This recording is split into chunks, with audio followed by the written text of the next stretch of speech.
বুধবার সিপিএম এর রাজ্য সম্পাদক জিতেন চৌধুরী মেলার মাঠ স্থিত সিপিএম কার্যালয়ে এক সাংবাদিক সম্মেলন করেন। রাজ্যবাসী বিজেপিকে পছন্দ করে না। বর্তমান শাসক দল গণতন্ত্র বিরোধী, জনস্বার্থ বিরোধী কার্যকলাপে তারা লিপ্ত। বর্তমান যুব সমাজ দেশের সাথে রাজ্য থেকে বিজেপিকে হাটিয়ে সংবিধান রক্ষা করার জন্য দৃঢ় প্রতিজ্ঞ। এবার নির্বাচনে বর্তমান শাসকদের জয় লাভের জন্য নানা ধরনের ফন্দি করতে পারে। তাই আগামী 19 এবং 26 এপ্রিল সকাল সকাল ভোটদান কেন্দ্রে গিয়ে মূল্যবান ভোট দেওয়ার জন্য আবেদন জানান সিপিএম এর রাজ্য সম্পাদক জিতেন চৌধুরী। তিনি বলেন, যে কোনো পবিত্র কাজ আমরা সকাল সকাল উঠে স্নান করে শেষ করি, কারণ এবার বিজেপির পতন অনিবার্য বলে জানান সিপিএম এর রাজ্য সম্পাদক।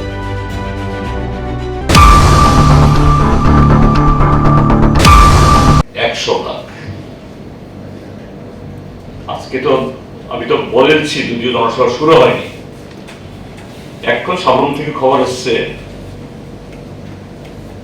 20টা বাস দাঁড় করিয়েছে। এই একটু আগে আসার আগে আমাকে ফোন করছিলেন, 20টা বাস দাঁড় করিয়েছে, কোন রকমে 6টা বাসে লোক ঢুকে পাঠিয়েছে, বাকি 12টা বাস আর আগটলম্ব হয়নি।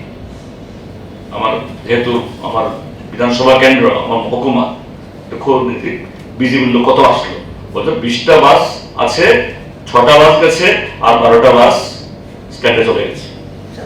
কি মেসেজ থাকবে লাস্ট আপনারা পাবো না আমরা? হ্যাঁ, মেসেজ হলো ভারত দেশের মানুষের সাথে 80% মানুষও বিজেপিকে ক্ষমতা থেকে হটিয়ে আমাদের দেশকে রক্ষা, সংবিধান রক্ষার জন্য দৃঢ় প্রতিজ্ঞ।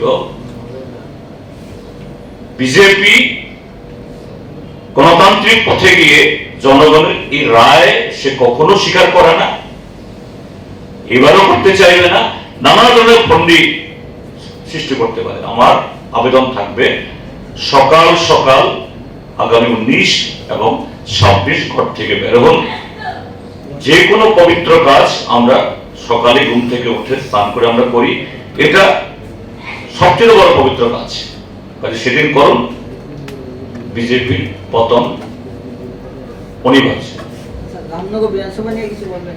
একই